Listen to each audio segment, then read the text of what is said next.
সেই সময় সেই রাত্রেই নির্দেশ এসেছিল সমস্ত পার্টি অফিস ভেঙে গুড়িয়ে দেওয়া সিপিএম।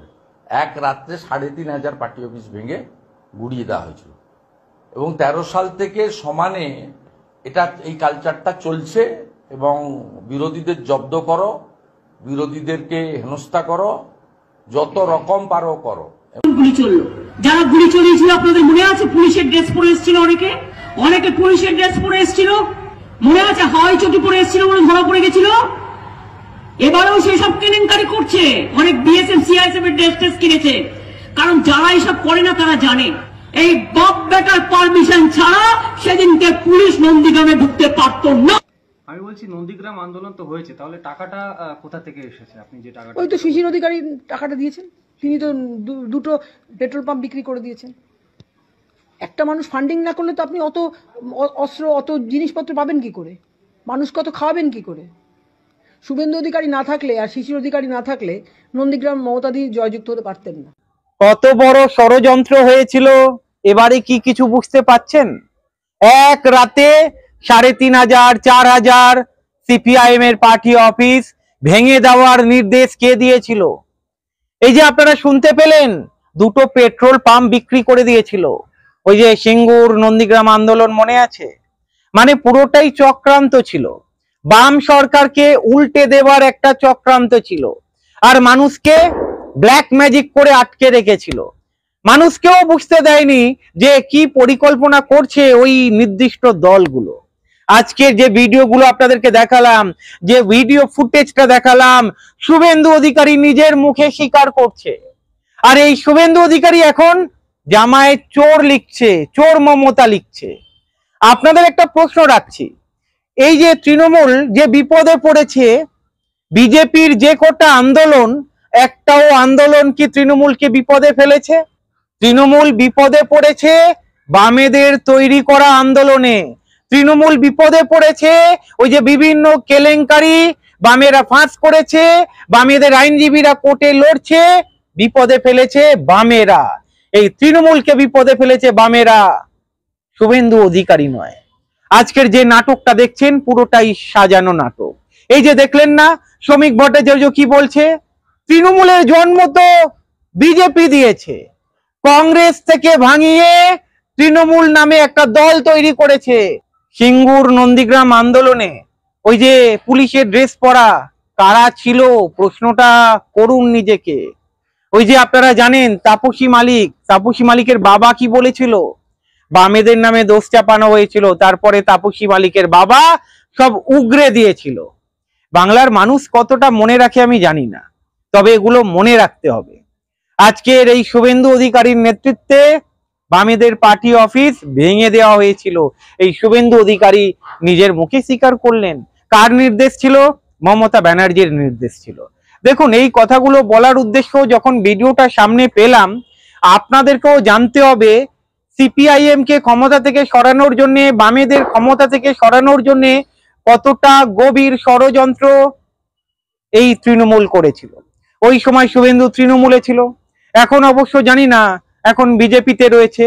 তবে তৃণমূলেরই একজন নেতা রাজু ঘোষ, উনি কি বলছেন? উনি হয়তো বিজেপিতে রয়েছে, আসলে শুভেন্দু তৃণমূলের লোক। চাকরি চুরি হোক, ত্রিপল চুরি হোক, আর যা যা কেলেঙ্কারি তৃণমূল জামানায় হয়েছে, শুভেন্দু অধিকারী যদি ভাবে ওনার কোনো দায় নেই, উনি কিছু করেননি, মানুষ কি বিশ্বাস করবে? আপনাদেরকে জিজ্ঞাসা করছি, আপনারা এর উত্তর দেবেন তো। এই যে দুর্নীতি তো আজকের দিয়ে নয়। শুভেন্দু অধিকারী কবে গেছে বিজেপিতে সেটা আপনারা জানেন। তাহলে তার আগে থেকে যে দুর্নীতিগুলো হয়েছিল তার দায় কি করে ঝেড়ে ফেলবেন? আজকের মেদিনীপুরে ২৪০০র ওপরে এমন রয়েছে যারা টাকা দিয়ে চাকরি পেয়েছেন। এই চাকরিগুলো কে বিক্রি করলো? মেদিনীপুরে তো অধিকারী ফ্যামিলি শেষ কথা, আর অধিকারী ফ্যামিলি থাকতে অন্য কেউ সে চাকরি বিক্রি করবে? এটা মানুষ বিশ্বাস করবে? আমি জানি না বাংলার মানুষ কিভাবে নিচ্ছে, যারা এখন বিজেপিকে সাপোর্ট করছে যে শুভেন্দু অধিকারী আগামী মুখ্যমন্ত্রী, বিজেপি তৃণমূলকে হারাবে। আপনারা এইসব নাটক দেখেও যদি ভাবেন এটা নাটক নয়, তাহলে কিছু বলার নেই।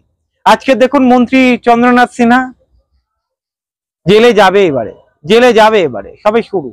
তবে দেখুন, অনেকে রয়েছে যারা বিজেপিতে গিয়ে বেঁচে গিয়েছে, এই যে দুর্নীতি করে বিজেপিতে গিয়ে বেঁচে গিয়েছে, আর বামেদের পুরো প্ল্যান করে সরকার থেকে সরানো হয়েছে, সেটা জলজ্যান্ত উদাহরণ আপনাদের সামনে রাখলাম। সিঙ্গুর নন্দীগ্রামে যদি আপনারা ইতিহাস পড়েন তাহলে আপনারা বুঝতে পারবেন কতটা জঘন্য চক্রান্ত ছিল।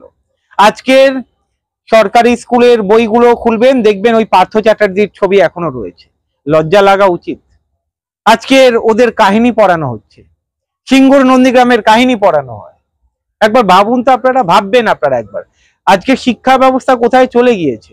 এর দায় তৃণমূলের একার আমি মনে করি না। এই যে শুভেন্দু অধিকারী দায় নেবেন না, যারা তৃণমূল থেকে বিজেপিতে চলে গেছে দায় নেবেন না, তারা যদি বলে না সবই তৃণমূল করেছে, সেটা তো বললে চলবে না। আজকের বলেছিল না সারদা কাণ্ড ওপেন হবে, সারদা কাণ্ড ওপেন হওয়া তো দূরের কথা, জেল থেকে বেরিয়ে আসছে। এবার দেখুন না, পার্থ চ্যাটার্জি হয়তো জামিন পেলো, বালু ছাড়া পেয়ে গেছে, আপনারা জানেন, মানে ওই যে খাদ্যমন্ত্রী, মানে রেশন দুর্নীতি কাণ্ড সবই জানেন। এবারে ভাবুন, এত দুর্নীতির পরেও এই সরকারকে কে সাহায্য করছে? কেন আসল মাথা ধরা পড়ছে না? কাদের সঙ্গে কানেকশন রয়েছে? বিজেপি পশ্চিমবঙ্গে কি শুধু বিরোধী দলে থাকার জন্য এসেছে? মানে তৃণমূলকে সরকারে রেখে দেওয়ার কি প্ল্যান চলছে? বাংলার মানুষকে বুঝতে হবে। দেখুন, বাংলা যা ভগ্নদশা হয়ে গিয়েছে, আগামী দিনে যদি এই সরকার থাকে তাহলে এই ভগ্নদশা মানে আর ঘোচানো সম্ভব হবে না। যাই হোক, বামেরা বলে দুটো ফুল একই, বিজেপি তৃণমূল। তার কারণ হচ্ছে তৃণমূলে যারা ছিল এখন বেশিরভাগই বিজেপিতে। দেখুন, বিজেপির 80% ওপরে নেতা রয়েছে। আমি ভুল বললাম, এটা 99% করে দিন, দেখবেন প্রতি কটা নেতা তৃণমূল থেকে বিজেপিতে গিয়েছে। তার মানে তৃণমূল পশ্চিমবঙ্গে বিজেপিকেও পরিচালনা করছে। হয়তো রাজ্যের বিজেপি চেষ্টা চালাচ্ছে, কিন্তু দেখানোর চেষ্টা কিনা জানি না। কিন্তু ওই যে আরএসএস এর প্রোডাক্ট যে তৃণমূল, সেটা শ্রমিক ভট্টাচার্য নিজের মুখে স্বীকার করছে। অটলজি এবং আদবানিজি যদি না থাকতো তাহলে তৃণমূল দল তৈরি হতো না, এবং তৃণমূল দল তৈরি করার পেছনে কারা ছিল সবই জানেন আপনারা। আজকের দেখুন, 2011 সালে তৃণমূল যে মহাজোট করেছিল বামেদের হারানোর জন্য, একটাও জোট শরিক দেখাতে পারবেন? মানে ক্ষমতায় আসার পরে তৃণমূল এক এক করে সকলের ডানা ছাঁটাই করেছে। আর সব থেকে বেশি যদি ক্ষতিগ্রস্ত কোনো দল হয়ে থাকে সেটা হচ্ছে কংগ্রেস। এই কারণেই অধীর বাবু বামেদের সঙ্গে জোট চায়, তৃণমূলের সঙ্গে নয়। কারণ তৃণমূল, মমতা ব্যানার্জি কংগ্রেসের সংগঠন ভেঙে ধ্বংস করে দিয়েছে, সেটা অধীর বাবু ভালো মতোই জানে।